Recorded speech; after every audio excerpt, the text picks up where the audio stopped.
Hey, thanks for clicking on one of our videos. If you're a Baylor fan, make sure to like this video and subscribe to the channel. Hit that notification bell if you want to join us for a live stream soon. This is Please Bear With Me. Enjoy. So I want to get to these quarterback spider charts. So let me, I've got several graphics here ready. We're going to look at all of these together.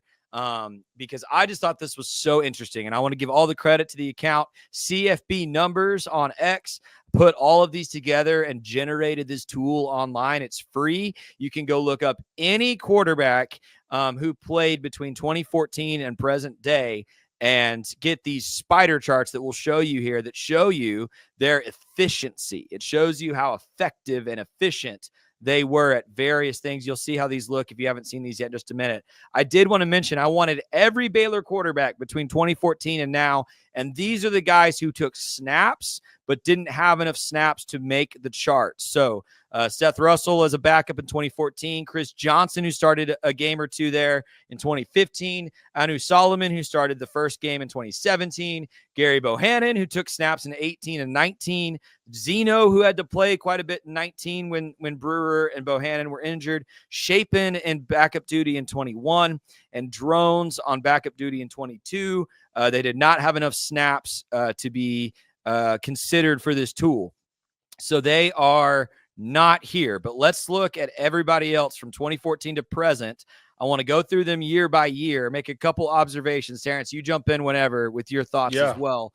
And then I want to put some next to each other because I think this is a very objective way to compare a lot of players we love and really see who stands out. And it's some of the results are actually fascinating and surprised me. Okay, so here's first 2014 Bryce Petty. Obviously, this dude was absolutely cooking that year. You do see a big hole there in late down efficiency. That's that big gap there at the bottom. And so if you think about those Art Briles offenses and how often it was, big play, big play, big play, chunk play, chunk play. What this tells you is when Bryce Petty got into third and fourth down, compared to the rest of his peers, I don't know that that's a reflection on Petty as much as the offense and the style of offense we were running. But that's the only big hole. That's a pretty good spider chart. Now you move to 2015, and Terrance, this is that year when we're like, we were on path for a natty, right? This is Seth Russell in 2015, that year that Corey Coleman scored a bunch of touchdowns and won the Biletnikoff, right? I mean, this is almost a perfect chart, almost a perfect chart. There's a little bit of a gap there at the top, and that's for turnovers. So, when you have an explosive offense, sometimes you're going to turn the ball over. But Terrance, that is almost a perfect circle. Yeah, that is, man. That's Heisman. That's national championship if given the opportunity. We all know what happened to Seth Russell. I think if he doesn't get hurt, he goes down arguably as the best Baylor football player ever to play. And, it's going to be what if for the rest of our lives. We're going to tell our grandkids about, in 2015, Baylor had it. Hopefully we get some national championships at BU before our grandkids come around. But this is spectacular. You talked a little bit about Bryce Petty the last slide of graphic. One of the things there is, when Art Briles' offense got into those third and long situations, typically what type of plays were called were, we got to get 10 yards. Art Briles' mantra was, let's get a first down. Let's get the first down of the drive, and then let's open it up. Now, there's sometimes where you're in the game and the flow of the game is it's 1st and 10, a new fresh set of a new series, and you just launch the ball deep. However, when Briles got into these 3rd and 10 situations, you don't really have a play in the playbook for that. No coaching in the college has that. No coaching in the NFL.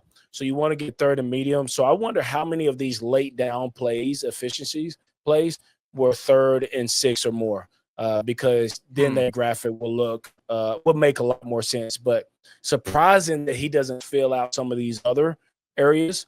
Knowing how proficient he was, and he led Baylor to 2 back-to-back to a championship. So the only quarterback that's done that. Yeah, no, I totally agree with you. That chart was one that surprised me as well. So then after Seth Russell's just like unbelievable, nearly perfect chart in 2015, of course, he tragically goes down with that neck injury. And Jarrett Stidham comes in, and Terrance, this was one that surprised me too. Jarrett Stidham comes in and almost doesn't miss a beat. Like like you see the right side of that chart, there's some rush yards that are lost there. The sack rate plummets. That's to be expected with a true freshman. But otherwise, Jarrett Stidham in that same offensive system with Corey Coleman and those boys, almost a perfect quarterback as well. Yeah, man. Yeah, when you see this looks like youth, slower decision making, understanding and processing. Seth also had a chance to back up Bryce Petty, so he was in the system longer. This being Jarrett Stidham's freshman year, and coming in, that team, that 2015 team, That was team was dang. so insane, bro. That's why this, again, Jarrett Stidham went to Auburn and was great, like a great quarterback. But the fact that he was probably still 18 when he stepped on the field with this team and put up a chart that looks like that.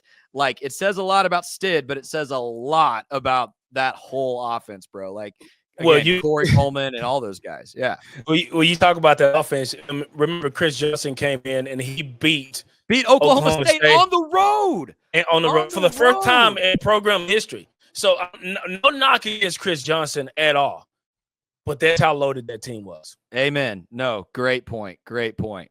All right, let's move on. So again, we don't have Chris Johnson's chart. He didn't have enough snaps, but we go to the next year, and you do see here, Terrance, and I think we could all see this on the field as it was happening. 16 just wasn't as explosive as 15. You did lose some playmakers off that 15 team. And remember, 16, let's just be honest, y'all. 2016, probably the hardest year in Baylor football history, because you've fired your head coach, but you've kept the entire staff, including his freaking son, right?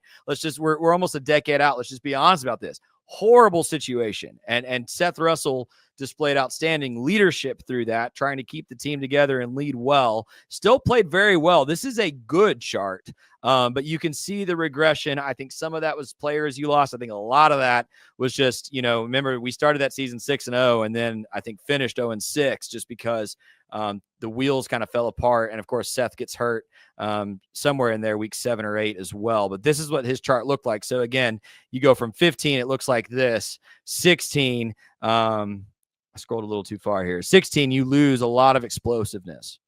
And then I think reflecting that as well, Zach Smith steps in after Russell gets hurt, and his chart looks like this, which again, not horrible, because if you think this is bad, we're about to see some bad in the next few years here. But Smith playing efficiently and okay, but you can really see the regression again, the back end of that season as let's just be honest, like, I think that whole staff and that whole team were just ready to get out of it. Yeah, they were done. I think we were top 7, 8 in the country going down to Texas. It's 6-0. We're about to go beat the brakes off of the Longhorns, and then a news article launches, and I think it caused a lot of the staff and players to just space out. Texas had been sitting on. Somebody had been sitting on this article. I don't know if it's Texas, University of Texas, are rightfully to blame there or not, but it did get released that week. I think it was a board member. There was so much going on in drama that week, and I do think that everyone checked out. And for about 6 weeks, it was tough to watch Baylor football. And then we played a 9-3, 10-3, or whatever team from Boise, and we beat the brakes off of Boise in the bowl game. And so it's like that was that coaching staff's final interview before they hit the open market. But man, it was a tough season, and it affected people not only on the field but off the field as well. Big time. And if you need any more evidence of just how good that Briles offense was, Zach Smith, who I think is a good college quarterback. I don't think the guy was a slob by any means. Watch what happens as soon as the Briles squad leaves and Matt Rule gets in for year 1. And Terrance, I love Matt Rule, but watch what this chart does. Boom. There's Zach Smith 2017. Now remember, Anu Solomon started week 1. was absolutely atrocious in that opening game. And Zach Smith actually, I think, came in that opening game and then was the starter for about 6 or 7 weeks there. But I mean, this is what a bad chart looks like. There's just nothing here. And then if you think that's, and one of my best friends says Zach Smith, right quarterback, wrong time, like could have been a Bryce Petty and a Briles offense easily, but in this, and remember how bad that offensive line was in 2017 too, just horrible. But then if you need evidence of how dynamic Charlie Brewer is, watch how this jumps when Charlie Brewer becomes the starter. Boom, suddenly you've got a good chart again, and most of that is just because he was so dynamic with the football. Yeah, he had incredible the extended plays, didn't care about getting hit. And I don't know if he was super mobile, but he was a little bit more agile than Zach Smith. Zach Smith was a statue, yeah. Yeah, he had a major arm, Zach Smith did. But, man, this is not surprising knowing how aggressive Charlie Brewer played and how he just played to the whistle. And, that 2017 year, I try to forget. Honestly, you already know how I feel about some of that stuff. I think it was forced. I think it's trying to, figure out, best way to make a compelling story. And I think it was a setup. There's no reason why Baylor should have ever went 1-11. But that's just me. Well, I'm with you, except that I think Charlie Brewer was trying his damnedest to win every football game, and you see that here. Then Charlie Brewer really comes into his own 2018. I know we only won 7 games that season, but we get another – I mean, this is the best-looking chart since Seth Russell. When we get to 2018 here, Charlie Brewer having a really good season. And then 2019, I was surprised, Terrance, because we did go, remember, we went to the Big 12 championship game and lost to Jalen Hurts in 2019. But Charlie Brewer, you start to see the regression. Watch this. He starts to regress just a little bit. He starts dealing with some of those injuries, starts to regress just a little bit in 2019. And again, I don't have Bohanon or Zeno's charts from 19. They didn't have enough snaps. But I was a little surprised. One of my surprises was to see that 19 chart take a step back in that way. Yeah, that's a weird year. I mean, there were several games that they could have went either way, maybe 4 or 5 games that year. And the only decisive game there was Oklahoma when we played them that night game, probably early November. I can't remember. And we were up on them 28-3 and just fumbled the bag. And I really thought we had a chance. Chris Platt was on the show, and I wanted to ask him, but I did not want to bring this up. How in the world did he get caught? Because I think in every other situation. Well, he got caught. That was a different game. That was in the Big 12 championship. That was in the Big 12 championship. He got caught from behind, and we were like, "How did that just happen?" Yeah, so I was talking about 2 different games, but the Oklahoma game was super decisive. All the other games were like we played well enough, but the defense was better in 2019 than it was in 2018.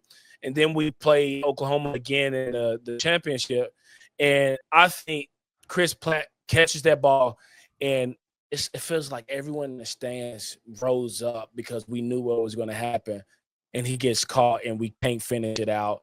And Oklahoma goes on to win another Big 12 championship. But man, what a fun year, and a lot of quarterbacks played that year. Yeah, they did. It was almost like 2015 all over again. And then, of course, we're just going to breeze through this one. Terrance, the worst year, 2020, horrible. Dave Aranda's first year, COVID restrictions. Larry Fedora was like a total bust. Brewer, I think, was playing through multiple injuries at this point. Terrible. I don't even want to dwell on this. We're just going to move on because 2021, my guy, I think the most underrated guy of the last decade. I liked that this spider chart, I think, shows you how good Gerry Bohanon was. Kind of like Petty, late down efficiency, not very good. And I was a little surprised that the turnover efficiency was a hit. But other than that, this is a good chart for a guy that I think played kind of above his weight in 2021. Yeah, Gerry Bohanon was so reliable for us. There were several plays I remember the Oklahoma State game in Oklahoma State that I felt like we could have won. There were some early reads that he just didn't make. I don't know if it was in the scheme of things, but he didn't make it, and they were just trying to figure things out. But Gerry Bohanon, I think we kind of wish we had him back in 2022. Look, you ready? You ready? Boom. There's 2022, Blake Shapen. Yeah. So people have acted like this was my hot take in 2022, and everyone acted like I was crazy. And someone was tweeting smack at me about this like 3 weeks ago.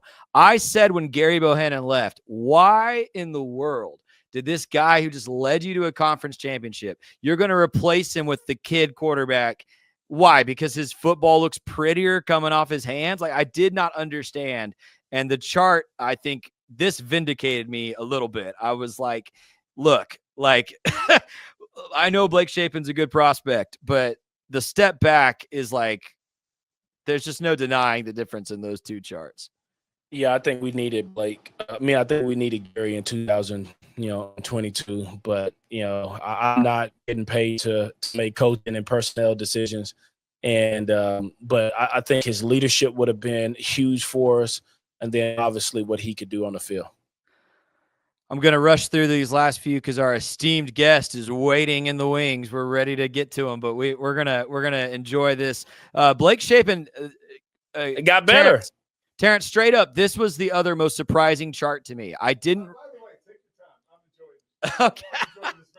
I didn't realize Blake played so well in 2023. I had no idea. This chart surprised me. And again, kind of like 2016, like a season where you start hot and then really falter down the finish. But a pretty good chart there for Blake Shapen in 23. I was surprised there was enough snaps to have this. And just in case you want to see that maybe backup duty while you're injured doesn't tell the whole story, compare that to Sawyer Robertson's chart in 2023, where really nice look there on the turnovers, but everything else was a struggle.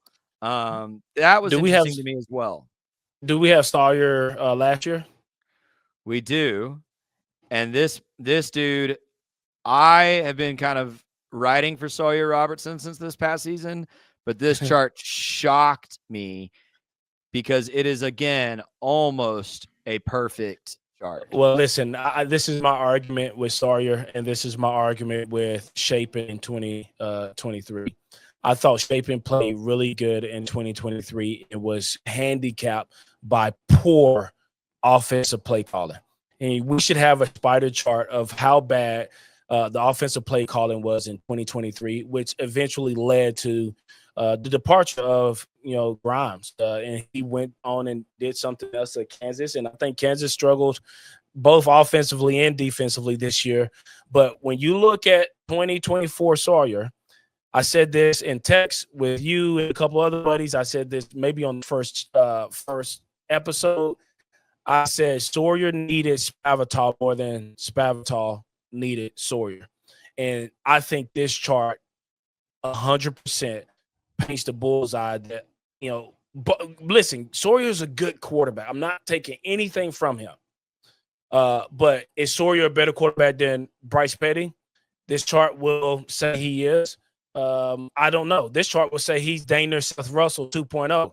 And I didn't see Seth Russell 2.0 last year. My take on offense this year is he's going to have to make a big jump. And I think the confidence of offensive coordinators giving you, hey, you're the starter January 1st throughout the year, I think that's going to help him. But I hope that he lights it up and prove me wrong. But I truly believe that Sawyer needed Spavital more than Spavital needed Sawyer. I'm going to tell you why I disagree. I think that argument would hold water if Bryce Petty had a bad offensive scheme, because you're arguing that the scheme is holding up the quarterback here. But Bryce Petty was literally playing for Art Briles. Like Bryce Petty was playing in the best offensive scheme of the time and put up a good chart, but not this. And I don't like. I understand. Yes, I would agree. Spavital would have made Shapen look better. I think Spavital, now I'm thinking as good as Gerry Bohanon played, what could Spavital have made Bohanon look better? Like maybe so, but I just don't think you get this kind of chart without a really unique talent at quarterback.